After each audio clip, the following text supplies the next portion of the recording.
अस्सलाम वालेकुम दोस्तों, उम्मीद करता हूँ कि खैर आफियत से होंगे और प्रॉफिट के अंदर ट्रेडिंग कर रहे होंगे। अच्छा दोस्तों, हम बात करेंगे अब आज जो है वो टाइम फ्रेम्स के हवाले से कि टाइम फ्रेम्स क्या होते हैं और चार्ट के अंदर टाइम फ्रेम्स का ऑप्शन कहाँ पे होता है। सबसे पहले मैं आपके सामने यहाँ पे चार्ट ओपन कर लूँगा AUD CAD का या किसी भी पेयर का आप चार्ट ओपन करेंगे तो टॉप ऑफ द चार्ट बिल्कुल टॉप के ऊपर आपके पास एक ऑप्शन होगा यहाँ पे टाइम फ्रेम का। यहाँ पे मैं एरो लगा के आपको बता देता हूँ। ये देखें जहाँ पे लिखा हुआ है 30M। जैसे मैं इस 30M पे क्लिक करूँगा तो यहाँ पे मुख्तलिफ़ किस्म के टाइम फ्रेम्स आ रहे हैं।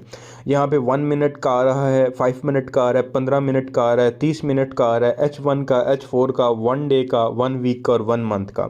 टोटल ये तकरीबन 4, 6 और तकरीबन 9 टाइम फ्रेम्स जो हैं वो मेरे पास आ रहे हैं। अब ये 30 मिनट का टाइम फ्रेम अभी सिलेक्टेड है जो ऑलरेडी मेरे पास चार्ट में लगा हुआ है। आपके पास शायद 1 आवर का हो या आपके पास शायद M1 का हो, ये आपकी मर्ज़ी है। इसका क्या मतलब है, इसका मीनिंग क्या है, ये क्या चीज़ है, ये क्या ट्रेड इस टाइम लिमिट के लिए लगती है या इसका कुछ और मतलब है।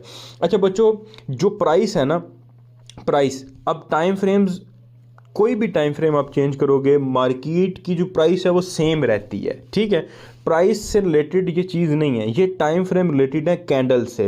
लाइक अगर आप कोई चीज़ जूम इन करते हो तो आपको ज़रा बारीकी से चीज़ों को नज़र आता है और जूम आउट करोगे तो आपको बारीकी से चीज़ों को नज़र नहीं आएगा, बल्कि ऊपर से आप चीज़ों का डाटा देखोगे। इसी तरह अगर आप टाइम फ्रेम्स में M1 ओपन करते हो तो M1 का मतलब ये है कि आपकी जो कैंडल है ये हर मिनट बाद एक नई कैंडल बन रही है। ये देख रहे हैं, ये आपको ग्रीन कलर की एक कैंडल मूव करती हुई नज़र आ रही है। मेरी वीडियो के बनाते वक्त ये कैंडल नहीं थी, अभी स्टार्ट हुई है। जैसे ही 1 मिनट आगे गुजरेगा एक नई कैंडल ओपन हो जाएगी। जबकि अगर मैं H1 भी ओपन करता हूं तो आपको प्राइस जो है, जो करंट AUD CAD की प्राइस है 0.8892, ये H1 के ऊपर, H4 D1 मंथ के टाइम फ्रेम के ऊपर भी सेम होगी। लेकिन M1 का मतलब ये है कि M1 का जब चार्ट आप ओपन करेंगे तो हर मिनट बाद एक कैंडल आपको बनती हुई नज़र आएगी। यानी आप चार्ट को मज़ीद बारीकी से देख सकते हो कि हर मिनट के अंदर कितनी ट्रेडिंग हो रही है, कितना हुजम है, कितना वॉल्यूम आ रहा है, लाइक कितने लोग 1 मिनट के अंदर बाइंग या सेलिंग कर रहे हैं। उसको देखने के लिए आपको M1 ओपन करना पड़ेगा। इसी तरह मैं यहाँ पे 30 मिनट का चार्ट ओपन करूँगा तो 30 मिनट में भी प्राइस बिल्कुल सेम है। जस्ट 30 मिनट में ये होगा कि हर 30 मिनट के बाद एक नई कैंडल बनेगी। डेटा आपको यहाँ पे भी शो हो रहा होगा, कैंडल ऊपर नीचे हो रही होगी, बाय सेल जा रही होगी, रुकी नहीं रहती कैंडल। जब मूवमेंट होती है तो बाय सेल वो जाती रहती है। ये ग्रीन कलर की आपको कैंडल नज़र आ रही होगी, ये वाली। तो ये सिर्फ बाय सेल, अगर आप कहें कि M30 पे जो कैंडल्स बिल्कुल रुक जाती हैं, रुकती नहीं हैं। लेकिन 30 मिनट्स का फ़ायदा ये है, या 30 मिनट में क्या होता है कि हर कैंडल, जो नई कैंडल है वो 30 मिनट के बाद बंद होती है और नई कैंडल 30 मिनट के बाद क्लोज़ होती है। अब ये जो आपको कैंडल नज़र आ रही है ग्रीन कलर की, ये 30 मिनट के बाद बिल्कुल बंद हो जाएगी और 30 मिनट के बाद एक नई कैंडल जो है वो ओपन हो जाएगी। ठीक है, इसी तरह मैं यहाँ पे H1 का ओपन करूँगा तो H1 में क्या होगा कि हर घंटे के बाद एक कैंडल जो है वो बनेगी। इसका आप अंदाज़ा इससे लगा लें कि आप चार्ट को या किसी भी चीज़ को जूम इन करेंगे तो बारीकी से चीज़ नज़र आएगी, जूम आउट करेंगे तो वो थोड़ी दूर से नज़र आएगी, लेकिन वो चीज़ तो सेम ही होगी। लाइक आप किसी पेपर को भी, आप ये देखें, आपके देखते देखते एक कैंडल नई बनी है। ठीक है, इसी वीडियो के दौरान एक नई कैंडल आपके सामने बनी है, क्योंकि टाइम ऑलमोस्ट 9 होने वाला है, शायद मेरा 1 मिनट जो है वो पीछे है।